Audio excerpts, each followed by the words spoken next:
A tua mónada está neste momento a viver em consciência galáctica. Sabem o que é a solenidade e a dignidade?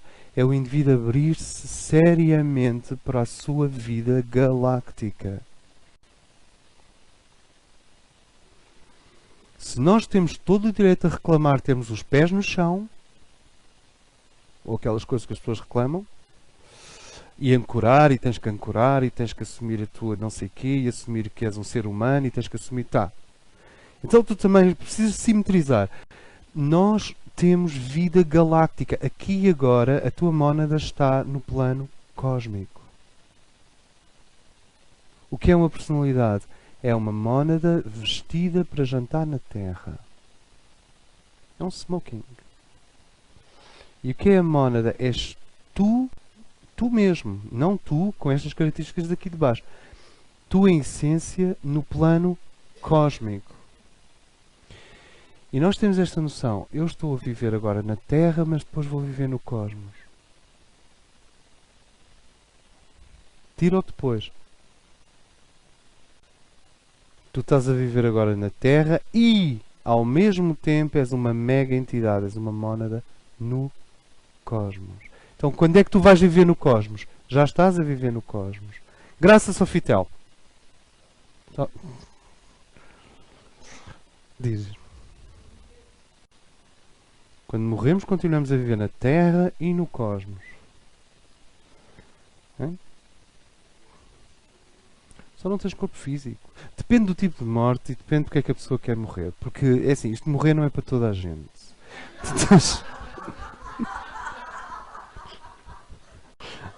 Há pessoas que morrem e continuam vivas, continuam exatamente na mesma. A ir à taberna, a ir visitar a tia. Só começam-se a se sentir ligeiramente zangados. Porque as pessoas estão a ignorá-los. Há pessoas que falecem e continuam vivas. Quer dizer, continuam com a mesma rotina do dia a dia até que alguma entidade azulada lhes diga assim: Ei, come with me. E então ele pode... Mas não é frequente. Hoje é muito menos frequente, porque hoje há uma energia violácea na Terra que leva as pessoas em muito poucas horas para um plano superior. De qualquer forma, quando nós falecemos, se o indivíduo não conseguir, depois de morrer fisicamente, desligar o seu corpo astral, despir-se do seu corpo astral e despir-se do seu corpo mental, ele fica ligado à Terra. Porque nós precisamos morrer 3 vezes. Primeiro morremos fisicamente, daí umas horas começamos a dissipar o corpo astral, e daí a 72 horas temos a oportunidade de sair do plano mental. E quando o indivíduo sai do plano mental, então ele sente-se a si mesmo como espírito perante a sua mónada, ou melhor, como eu superior perante a sua mónada. É um desvelar. Morrer é um desvelar do ser. Nascer é um encapar do ser, é um colocar capas. Tão simples quanto isto.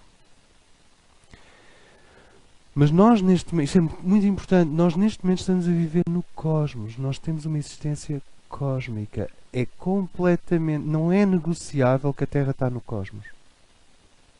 E psicologicamente não é negociável que temos uma vivência cósmica porque temos mónada. Então, não se trata de pensar que depois eu vou estar no cosmos. Tu neste momento já estás no cosmos. E é a qualidade dessa... Isto acaba um pouco... Isto é um pouco... Isto enfrenta um pouco uma parte da doutrina católica de que a Terra nunca vai ser o céu. De que aqui é para aprender lições morais e lutar contra o mal e depois virá o céu. Bom, isso é o que nós temos visto historicamente. Mas isso é a Terra histórica. Nós não sabemos se não há camadas muito mais avançadas aqui na Terra que são pós-históricas e não históricas de todo. Sabemos que nós estamos aqui no espaço e no tempo e ao mesmo tempo neste momento já estamos no cosmos. Vocês estão a pairar no cosmos neste momento. Paula, porquê é que estamos aqui?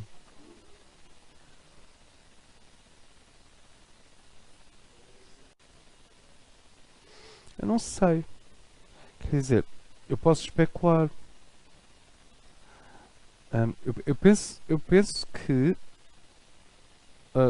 desde o início dos encontros, que a ideia de que a fonte inexaurível, o grande Pai-Mãe, quer se doar, quer partilhar o seu ser com subdivisões de si próprio, com fratais de si próprio, é a ideia mais próxima da realidade que nós temos. Mas que ele faz isso por antagonismo, por oposição. Ele cria matéria e substância que, pela sua própria gênese, nascem longe dele.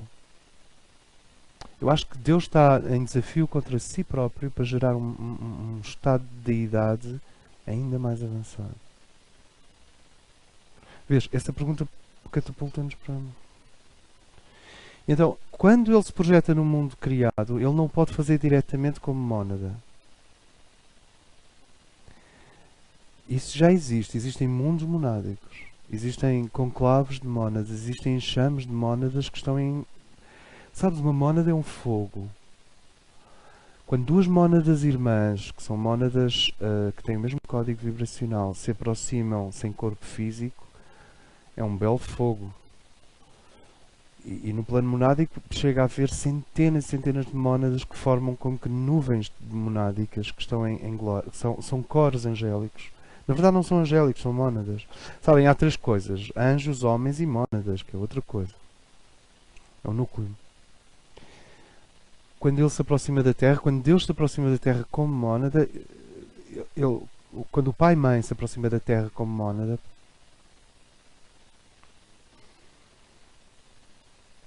porque as pessoas dizem a Terra é mãe e Deus é pai. Mas podes inverter, podes dizer que Deus é mãe e a Terra é pai. Afinal, a Terra tem um núcleo de fogo. Aquilo é mãe aonde?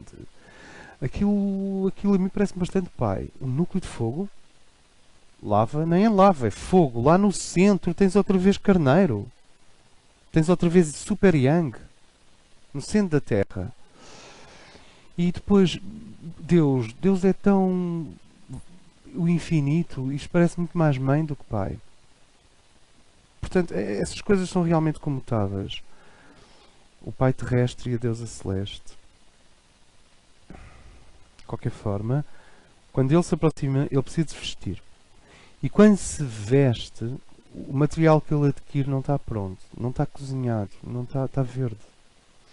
Então todo este processo ético e moral, cognitivo e espiritual que nós estamos a atravessar tem a ver com esse cozinhar de um Deus em nós. Porquê é que estamos aqui? Porque a mónada quer exprimir-se através da substância. E quer pegar nela no estado da sua história universal e levá-lo para outro estado e para outro estado acima. Na verdade, quando o espírito se libertar da substância, leva-a consigo. Essa é que é a verdadeira libertação. Se não levar consigo, ainda não a libertou. Tem a ver com isto. Essa coisa que o espírito vai-se embora e o corpo cai para o lado e a terra é abandonada, isso ainda não é libertação. A verdadeira libertação é quando o espírito, ao se libertar, leva consigo a terra inteira. Como? Aurobindo também espreitou por essa fresta. É materialismo divino também. É bastante Aurobindo. É Aurobindo e Teilhard de Chardin, mas na altura de Aurobindo fizeram-se muitas comparações com Teilhard de Chardin. Paula?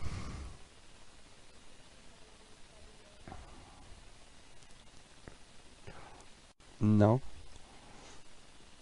Mas pode ser portanto, no sentido de assemblage. Assembling. Porque a fábrica de automóveis é uma cadeia, um ciclo de produção, não é? E de montagem. As peças vêm de fora, normalmente. A fábrica não é uma siderurgia nem uma metalúrgica. É onde se montam. Ok. Uhum, uhum. Claro, porque quando a mónada se liberta, ela liberta-se porque o veículo está pronto também, não é? Então, a consciência... Há aqui um triângulo. Essência, consciência e veículo. Matéria. Essência, mónada. Consciência, nós. Veículo, os nossos corpos. E estes três têm que estar mais ou menos equiláteros para que a chave da ascensão possa ser rodada.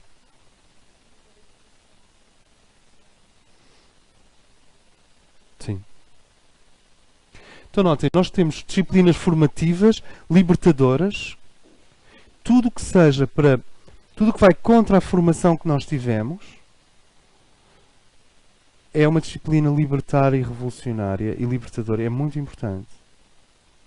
Só que isso não é integração. Depois de tu teres feito educação e teres feito contra-educação, depois de teres sido limitado e teres feito processos libertadores, existe todo um mundo aqui que é integração. E a integração nunca acontece, ela sempre acontece aqui, no centro e no coração. E nós só integramos aquilo que, por um lado, foi estruturado pela formação e liberto para a maturidade por processos libertários, revolucionários e libertadores. Só quando essas duas coisas acontecerem em ti, de preferência ao mesmo tempo, que é para não haver educações rígidas com libertações,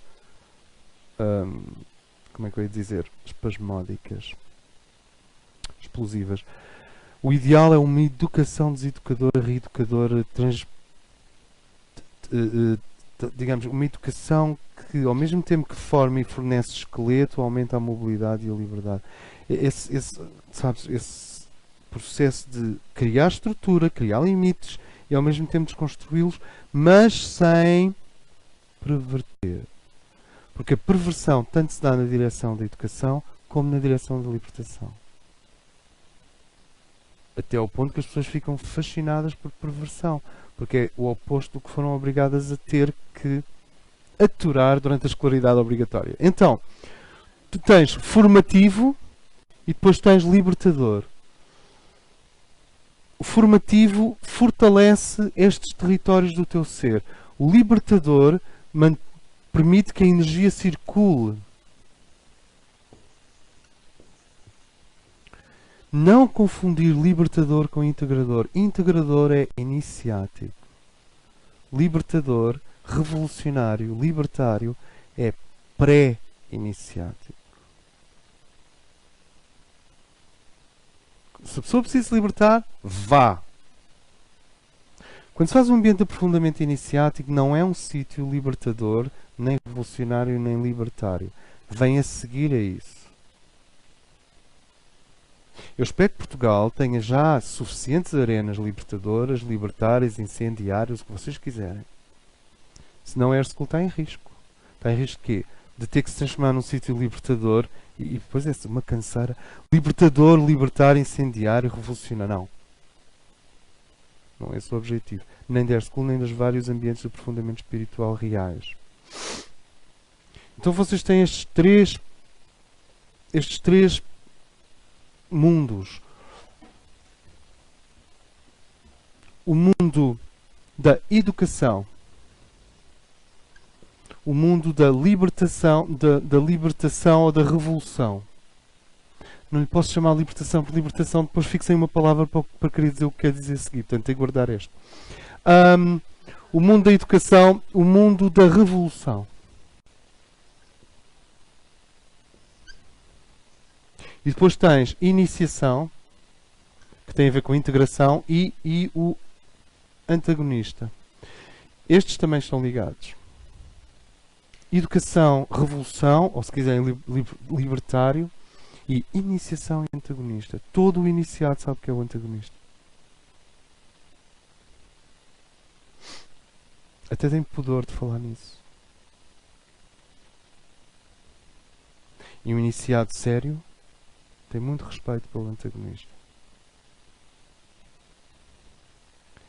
E o antagonista é aquele que pretende destruir.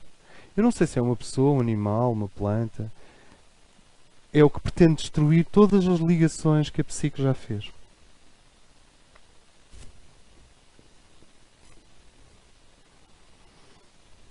Ele vai no movimento oposto à iniciação. Se nós definimos a iniciação como a aproximação com toda a ternura, compreensão e maturidade destas áreas do nosso ser a um centro imaculado, se nós compreendêssemos finalmente que oração é abrir-se à força central psíquica que pode atrair estes núcleos para si,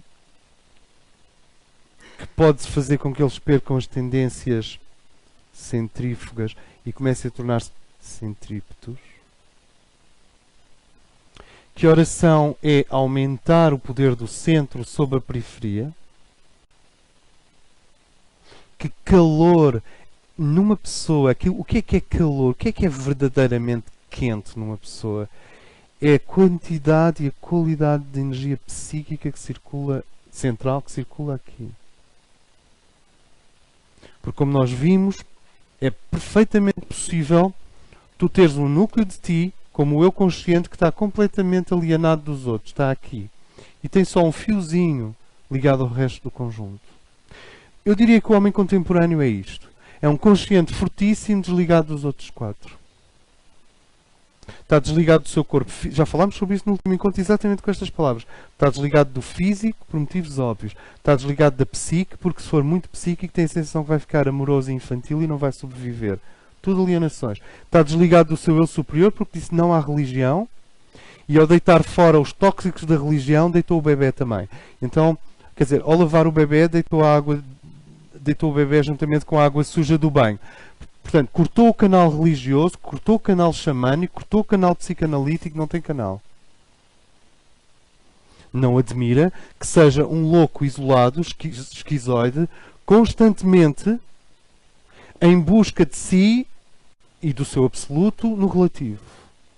E se há uma coisa que mata neste mundo é procurar o absoluto no relativo. Há mulheres quase perfeitas. Pronto, isso é um problema meu. Há mulheres quase perfeitas, não é? Frequentemente as mulheres são muito mais perfeitas do que nós julgamos. Desde que tu as explores e as conheças. Mas não são absolutas, são relativas.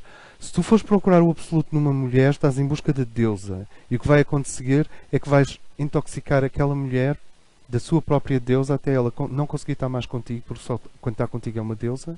Então é como se tivesse engolido um pau de vassoura. Vamos pôr assim. E o contrário, se tu fores ter com um homem e o obrigares a ser um Deus, quer dizer, a subir para um altar e ir para um lugar irreal do ponto de vista psicológico, ele vai adorar nos primeiros tempos e daí uns tempos começa a ficar cansado de fazer de estátua grega e então começa a repelir-te porque a relação que tu tens com ele é demasiado arquetípica.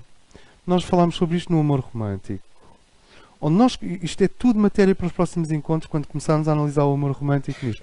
É assim, se nós pomos um ser num pedestral, é delicioso, intensifica tudo e daí a bocadinho cai do pedestral. E daí a grande dificuldade psicológica de nós, no amor, criarmos pedestrais, tenho que repetir isto, não sei porquê, pedestrais com escadinhas. De forma que a pessoa que tu amas à quinta-feira possa subir para a escadinha e fica ali a fazer, olha, eu sou a deusa, olha, estou-te a ver, eu sou a deusa. Fica a fazer, mas depois pode descer para ir lavar a louça. É que nem Deus faz essas coisas connosco. Deus não faz isso connosco. Por que é que nós fazemos isso com as pessoas? Porque temos sede de absoluto e procuramos o absoluto no relativo. Uma pessoa linda é relativa. Como uma orca. Uma orca é relativa. Eu vou pensar, o André, onde é que ele está com a cabeça? Agora está a dizer que uma orca é relativa. Uma orca é relativa. Não é? Porque é linda e ao mesmo tempo é um bocadinho perigosa. Nunca se sabe o que vai acontecer a seguir.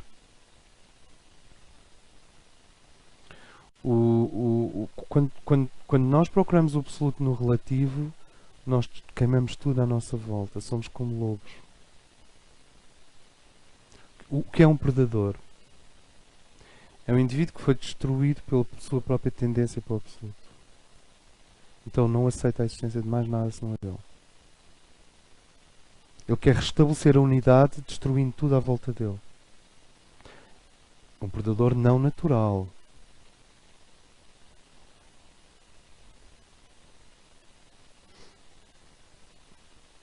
E, e, e Deus não faz isso connosco.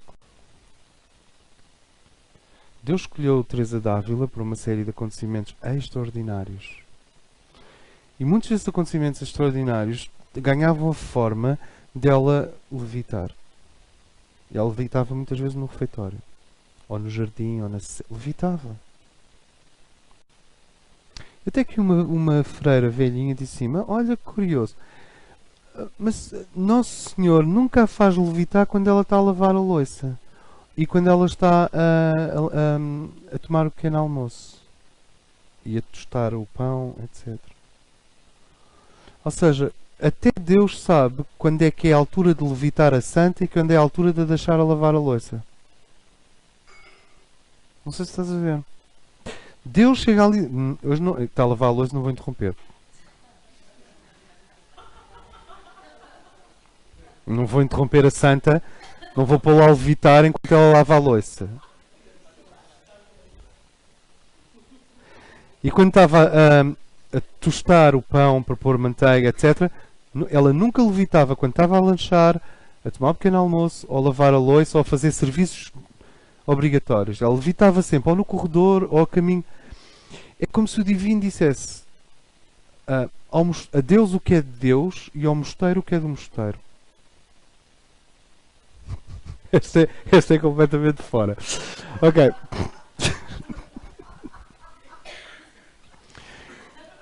Então tu tens a Deus o que é de Deus e ao mosteiro o que é do mosteiro. Então tu tens este problema. Agora, tu tens indivíduos que é o contrário. Tu tens indivíduos... Há condições em que tu tens um eu consciente demasiado próximo das energias psíquicas e o eu inconsciente ganhou um tamanho enorme.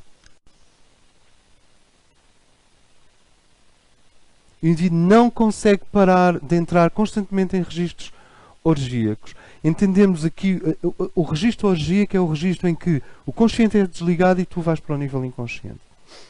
Tem muito a ver com música, dança, tem muito a ver com drogas, álcool, tem muito a ver com perder-te na floresta. O que tu quiseres. Isto é o registro orgíaco. E é perigosíssimo, como vocês imaginam. Se não for mediado pelos outros níveis do teu ser. Então, há seres que esta zona cresceu imenso e está a começar a sugar energia aos outros.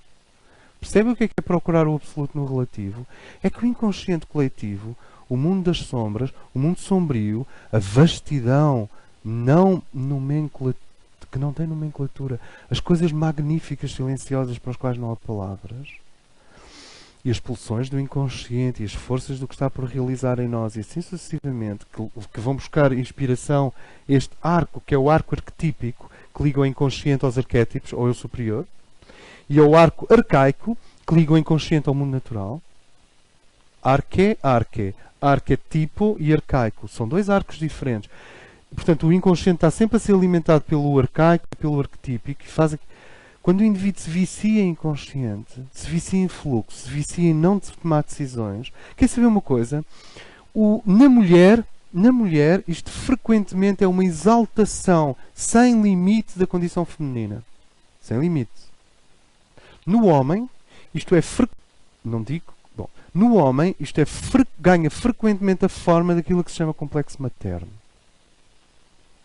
Em que um homem não consegue vencer o seu campo feminino original. Como vocês sabem, todos nós somos femininos, homens e mulheres. A origem dos seres humanos, todos, sem exceção, é sempre feminina. Todos nós vimos de mulher. Como é que eu hei de pôr isto? Existe uma frase na nossa cultura em que um pai diz a um filho: tens de fazer homem. E o filho diz: tenho que fazer homem? Eu já sou homem. Não. Isso tudo. Tens de te fazer homem. Tens de fazer homem? Mas não existe a frase tens de fazer mulher. Não existe, sabes porquê? Porque biológica e psicologicamente todos nascemos mulher. Ser homem implica um esforço. Por isso é que os homens eram sempre tensos. E com problemas cardíacos. Ser homem é um ato consciente de afastamento do substrato feminino universal.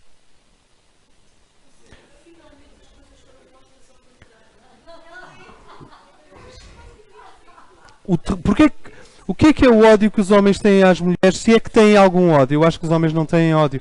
O que é o ódio que os homens têm? Vamos lá, biologicamente, o que se desenvolve no feto, a primeira base é sempre feminina. Se o desenvolvimento continuar linear, nasce uma rapariga.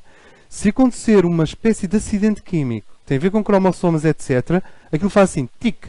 Sabe o que é o homem? É um ramozinho do grande ramo principal que é a mulher. Agora, querem pôr ao contrário? Todos nascemos masculinos como espírito. Todos nascemos da mãe terra como mulheres, todos homens e mulheres. E todas as mulheres e homens nascem masculinos como espírito, não importa se são homens ou mulheres. Portanto, isto, como veem, isto ainda dá mais uma voltinha.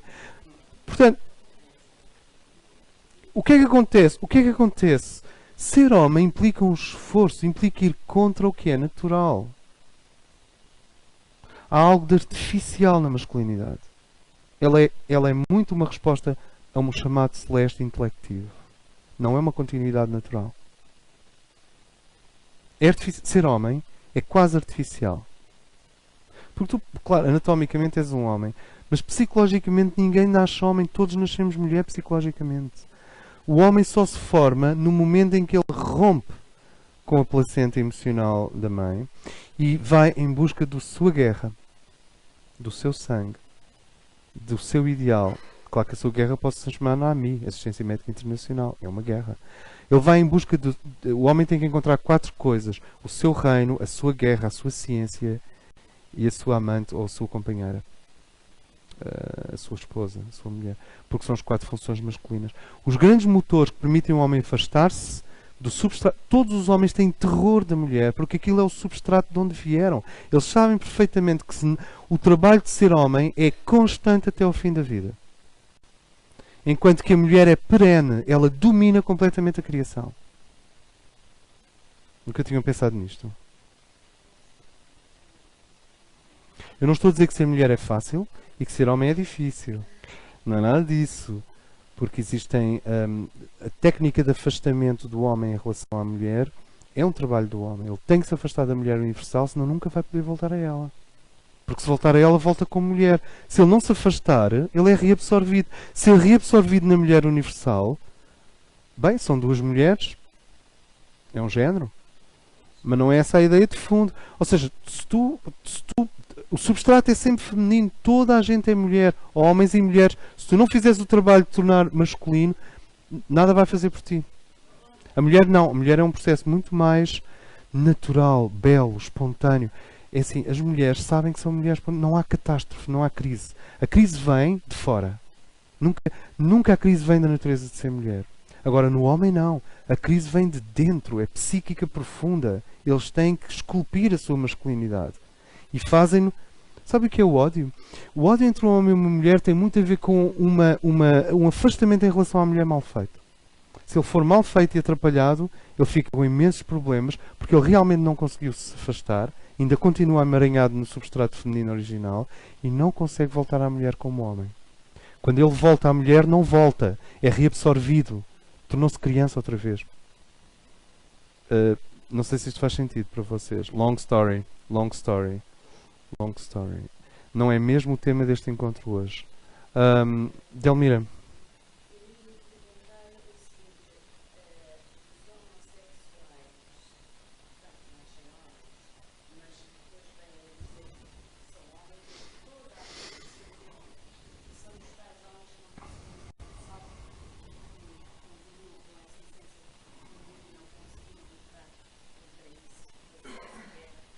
Há pelo menos... Sim, há pelo menos 3 tipos de homossexuais completamente diferentes, psicologicamente, claro. Existe um homossexual que é uma manifestação direta de um aspecto muito curioso de Deus, que é ele criar margens, criar diferença, criar diversidade. É criado mesmo para nos calar em relação às nossas certezas e para nos fazer aceitar a diferença completamente. Há seres que nascem com sistemas glandulares inteiramente diferentes, tanto do homem como da mulher, mas porque não são iguais ao do homem, desenvolvem uma libido e desenvolvem todo um processo que é homossexual. Sejam homens ou mulheres. E isso pode ser visto do ângulo da endocrinologia como um problema glandular, etc., mas não é. É claramente uma singularidade e uma qualidade que não está inscrita nos padrões arquetípicos, digamos, a que nós temos acesso. E a mim parece muitas vezes, sabes, o grande desafio nas relações humanas é ver Deus em todas as pessoas e conseguir continuar a ir ao mercado com elas. Portanto, tu és Deus e agora vamos ao mercado fazer compras. Isso é um grande desafio, porque a nossa consciência ou exclui um ou outro. Se és Deus, não vamos ao mercado. Se vamos ao mercado, não és divino para mim. E quando aparece um homossexual genuíno, que são muito raros, raros no sentido estatístico, claramente Deus está ali, vestiu-se de uma maneira que é um desafio para nós. Porque eu não me vou armar em politicamente correto, não é agora. Então, vestiu-se de uma maneira que é um desafio para nós, que implica reverência e aceitar a insondabilidade da natureza divina. Eu não estou a dizer que ser homossexual é divino. Estou a dizer que Deus pode fazer o que quer. Depois tens homossexuais porque receberam grandes impactos na infância e na adolescência e não conseguiram afastar-se do substrato feminino universal e, portanto, a formação da sua masculinidade de fundo ficou afetada. Agora, é preciso ver uma coisa. Há homossexuais que são muito femininos e há heterossexuais que são extremamente... Há homossexuais que são muito masculinos e há heterossexuais que são narcísicos e altamente femininos. E, no entanto, são heterossexuais. Portanto, podes ter psicologicamente não ter terminado completamente o afastamento em relação ao substrato feminino universal. Esse afastamento é para depois poderes voltar como homem, senão vais sempre voltar como filho. Não sei se isto faz sentido para vocês. Porque a grande base de tudo, o que existe, é mãe.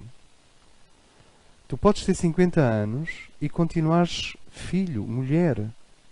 E enquanto fores filha, és mulher, não és homem. O que é um adolescente? Um adolescente é meio homem, meio mulher. Ainda não fez o afastamento final. Ainda não cortou o cordão umbilical. Se um homem não corta o cordão umbilical, nunca tens lugar para uma esposa.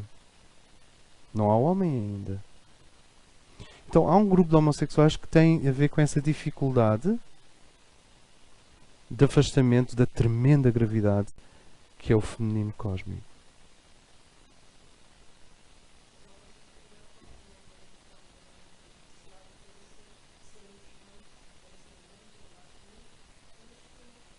Pode.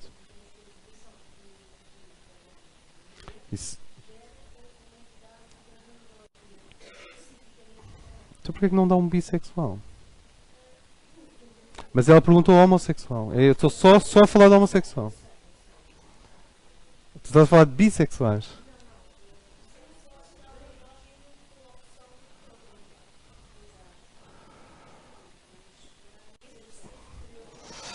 Vocês querem falar sobre sexualidade? Reparem, eu não acredito que a sexualidade seja uma opção. Acho que é um acontecimento e é do tamanho do mundo. Para mim, dizer que eu tenho opções sexuais, dizer que eu tenho opções sexuais é o mesmo dizer que eu optei pelo céu ser azul. Eu não optei nada, quando eu já lá estava. Eu posso escolher alguns azuis e a quantidade de azul, mas as sexualidades não são do domínio da escolha. Exceto num caso, que é o terceiro caso de homossexuais que eu ia falar, que tem a ver com pura influência, tem a ver com a ideologia homossexual, ou seja, os gays. O gay é um homossexual com uma ideia política. Esta ideia não é minha. Eu ouvia no outro dia de um padre católico e achei muito correta. Um gay não é bem um homossexual, é um homossexual com uma ideia política, com uma agenda, com um objetivo. E, se bem que o movimento gay tem o seu espaço, mas há um pequeno detalhe, que é, há muita gente que é homossexual por pura influência ambiental. é só uma influência. De onde que, portanto, há influências. Digamos, há uma coisa chamada because I can. Como posso, faço. E esse como posso, faço tem a ver com influência. Não tem nada a ver com a homossexualidade que ela está a falar. Não tem nada a ver com bissexualidade real. Não tem nada a ver. É apenas, bom, agora estou num ambiente urbano e as cidades têm 2 milhões de habitantes, o magnetismo é extremamente baixo, não existem os arquétipos claramente definidos, nem existem andrógenos. Portanto, faz por curiosidade, mas a partir de um certo momento já não é curiosidade, torna-se uma rotina. E eu não creio que essas pessoas sejam homossexuais. Eu acho que essas pessoas estão a caminho de um pansexualismo que é estranho à psique. Só terminando por hoje, isto pode crescer ao ponto, qualquer um destes núcleos que cresça, começa a sugar a energia aos outros. Começa a captar a energia dos outros. O que é um ser humano equilibrado? E como é que a mente escapa a si mesma? Que é a condição da terceira iniciação. Como é que a mente escapa a si mesma? A mim parece-me que, progressivamente, nós precisamos de ver que partes de nós estão denegridas, esquecidas. Que partes de nós estão abandonadas. Nós precisamos de dar importância aos 4. E eu sei, dentro de mim, aliás, muitos seres sabem, está no ar, que o que nós chamamos de equilíbrio é um equilíbrio entre programar e fluir. E é um equilíbrio entre corpo físico e influência celeste. É um equilíbrio entre verbalizar e silenciar para ter a experiência de ver as palavras a desfazerem-se dentro de nós em nada. E esse retorno do silêncio, que é a câmara acústica onde o inconsciente criativo pode falar. Conseguirmos centrar-nos. O que é centrar-se? Se um ser não tem estas zonas desenvolvidas o suficiente, e nós estamos numa cultura que em muitos aspectos é negativa, que estimula muito um ou outro, ou outro, ou outro, mesmo as definições de masculinidade do passado tinham a ver com homem forte. Lembram-se do homem forte? Se fores forte, em termos físicos, és um homem. Depois veio para o homem inteligente. Depois veio para o homem inspirado. Nunca se centraram o suficiente no homem que é uma manifestação do bem. Quer dizer, que é uma manifestação autêntica da integração cósmica. Ou o louco. O louco também é atraente, como vocês sabem. O que é que gostas dele? Porque é completamente louco. Ótimo. Claro, o mais certo é que depois de divorciares do louco vais a correr casar com um gestor de empresas. Logo. Porque tens que equilibrar. Mas há um momento em que tu começas a perceber, homens e mulheres existem aqui. O homem e a mulher iniciado estão aqui. É este que nós precisamos de fecundar em nós e deixá-lo crescer. Então, quando eu não consigo desenvolver isto aqui, por algum motivo, porque há alguma coisa que impede, há uma palavra que é centrar-se. Quando tu te centras, tu sentes os 4 muito bem. E quando tu te centras, acontece a irradiação da energia psíquica do coração para todos eles. Ora, o teu eu sombra, este eu sombra, quer muito vir para o coração. Ao momento em que ele não quer mais fazer criatividade fiérica. Ao momento em que ele não quer mais ser livre. Ao momento em que ele não quer mais ser o teu laboratório experimental onde todas as coisas se encontram colhidas e fragmentam em milhares de estilhaços criativos. Sabem, qualquer blog tem imenso sobre isto, ok? Há um momento em que ele quer vir para o coração. Que é para que ele passe do imaginário e do inconsciente coletivo para o imaginal, que é a imaginação já conduzida pelo divino. Imaginal, que é um termo persa, e do Corban. Imaginal, imaginário. São coisas diferentes. E ele quer muito esta criança escura, esta criança de corpo de basalto negro com céu de boca azul turquesa neon, sabes? Ele é o teu negativo. Imagina o teu negativo.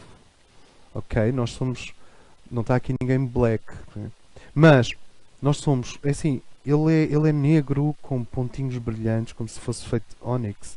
E tem uma boca azul turquesa elétrico. E tudo o que ele fala é mágico, porque vem do mundo inconsciente profundo. É o teu artista irredutível. Dionísios. Afrodite. Este é o reino de Dionísios e Afrodite. É um reino altamente carregado de energia e que tem que ser muito bem conhecido, amado e colocado. Mas há uma altura em que Dionísios e Afrodite querem vir ter com Sofia. Ou com o rei, ou com Sofia aqui no centro. Da mesma, não confundam Dionísios aqui com o Tarzan, que está aqui embaixo. Falando no masculino, não sei qual é o Tarzan do feminino, já não me lembro. Mas é uma amazona, é a Jane. É uma amazona, é mais uma amazona que a Jane. É a mulher física.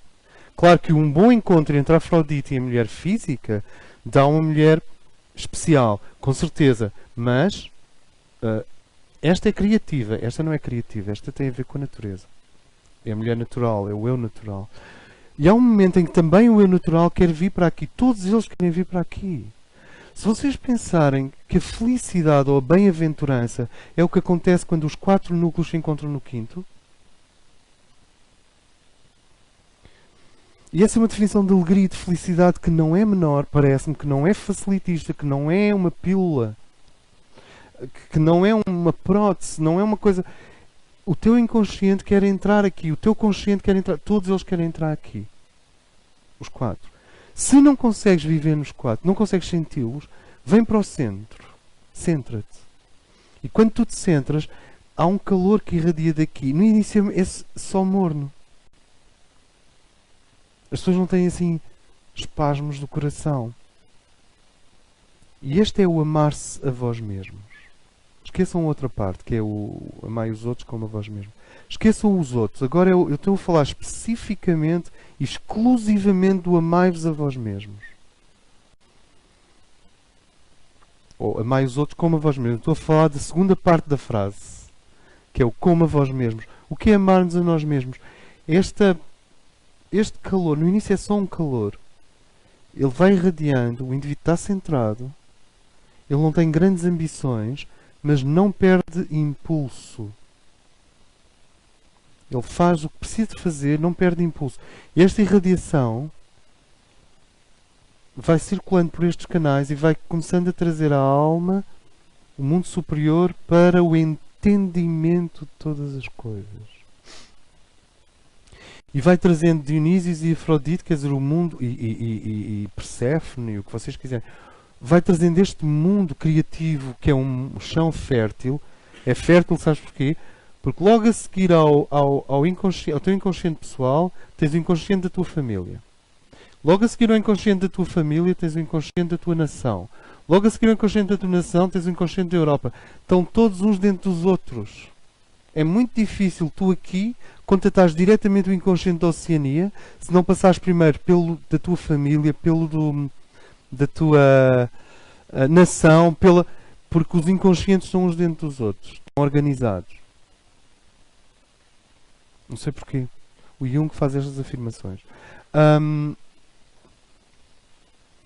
E então o que é que acontece? Porque o inconsciente é porque a massa é local, é o teu, mas depois o teu está dentro da tua família, o da tua família está dentro do país, o do país está dentro da Europa, o da Europa está dentro do mundo. Para chegar a um inconsciente verdadeiramente universal, o indivíduo tem que ter passado toda uma receptividade de bombardeamentos Sabes? Se nós dissermos assim, o que é intuição? A intuição é tudo o que tu sabes, já dissemos isto várias vezes, e nunca aprendeste. Tudo o que tu sabes e nunca aprendeste é intuição. E o que é que distingue a intuição do inconsciente? O inconsciente é tudo o que te energiza e não sabes o que é. Tudo o que te entusiasma. Porque a intuição é estruturante. Mas se tu tens forças entusiasmantes que vêm não se sabe de onde e tu não sabes o que é, vamos dizer isto de outra maneira. Se tu te encontras momentaneamente apaixonado pela vida, sem saber porquê nem como, isso é o inconsciente.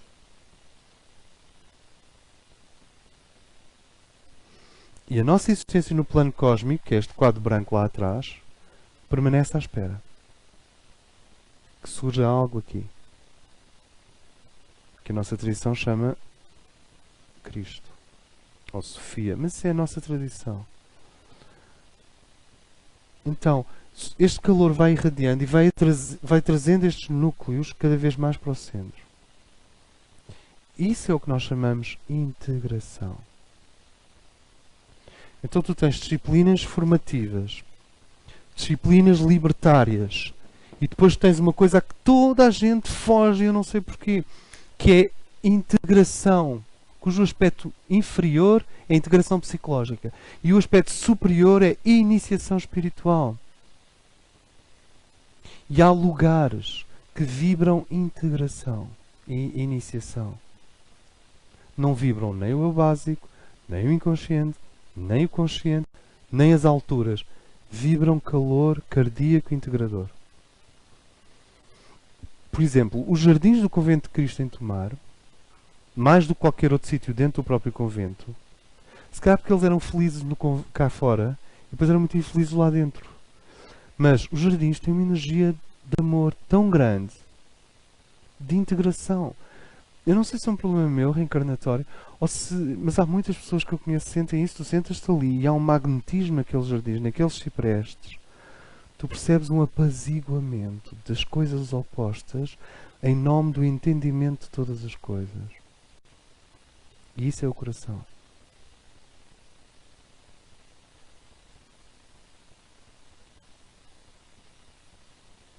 Tu sentes que a tua mente continua crítica, mas já não tens paciência para ela.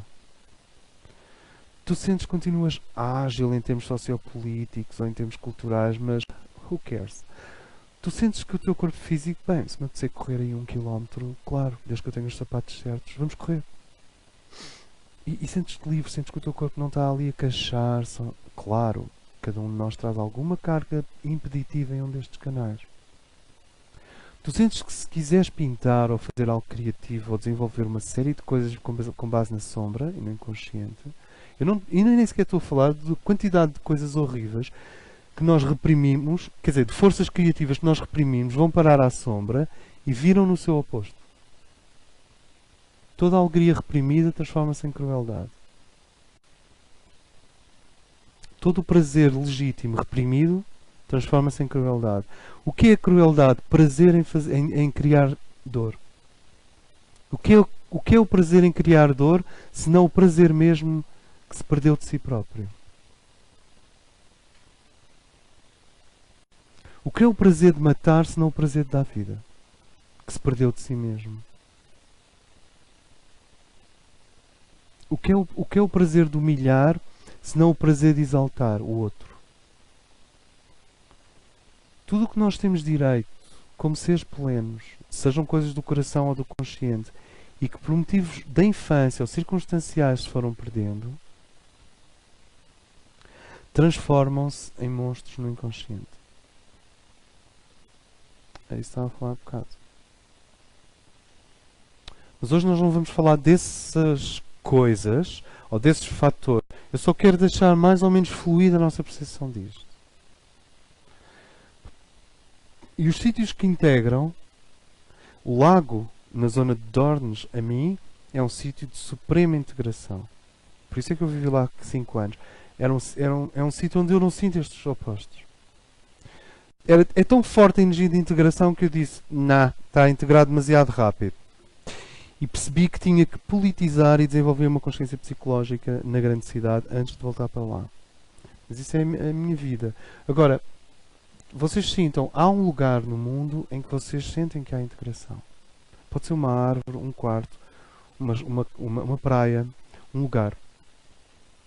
E integração e iniciação são quase, é assim, a iniciação é mais oficial e vem de cima. A integração é psicológica, mas tem tudo a ver. Então, educação, revolução, iniciação, antagonismo. O antagonismo, é muito importante falar no antagonismo, que é para tu poderes senti-lo. Tu poderes dizer, está ali, isto é mau. Sabem, nós estamos numa época em que as pessoas perderam a capacidade de dizer isto é bom e isto é mau. O que perderam foi confiança na divisão de bem e mal, tal como foi descrita pelos nossos avós e pela Idade Média. É só isso. Mas ninguém pode perder a percepção do bem e do mal, porque se tu perdes essa percepção, morres.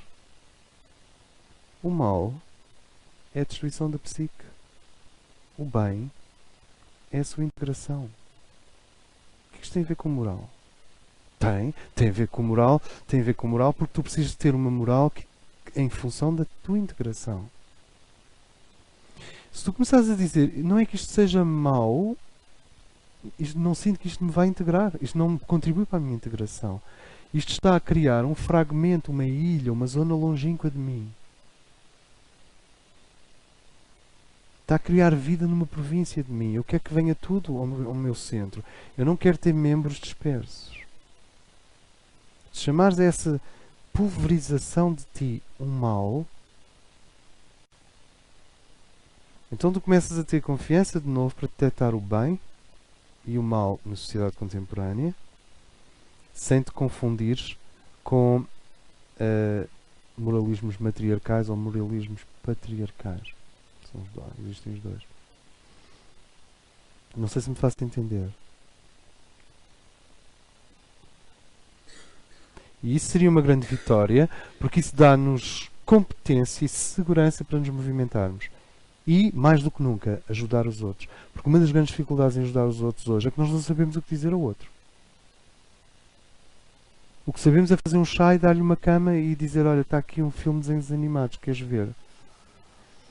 Mas falar-lhe do bem e do mal, ninguém tem mais paciência. Claro! Então temos que reinventá-lo. Temos que redescobri-lo.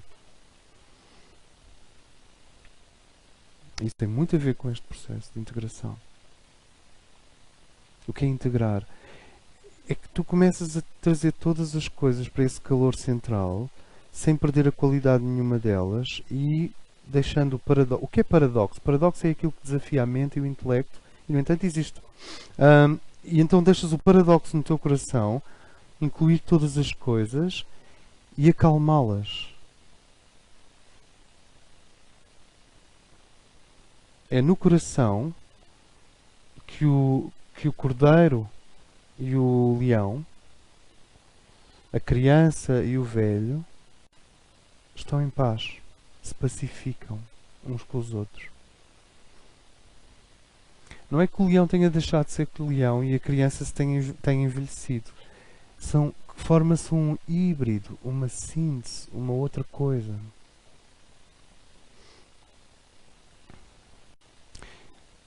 Vou terminar. Eu não conheço melhor forma de expandir o psíquico e o coração, no meu caso, do que ficar quieto, assim com a cabeça ligeiramente inclinada e senti-lo.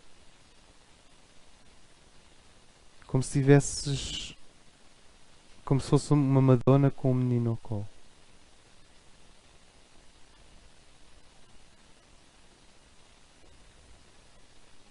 Só que o menino és tu. Tens de te pôr a ti ao teu colo. E o que é a Madonna? A Madonna é a atitude do consciente e o menino é que manda. O menino é o importante. O menino é o que é o centro do quadro? É o menino. Também pode ser o seio. Mas vai dar ao mesmo. É o menino. O menino é que é o centro do quadro. Então a nossa vida muda quando o menino for o centro do quadro.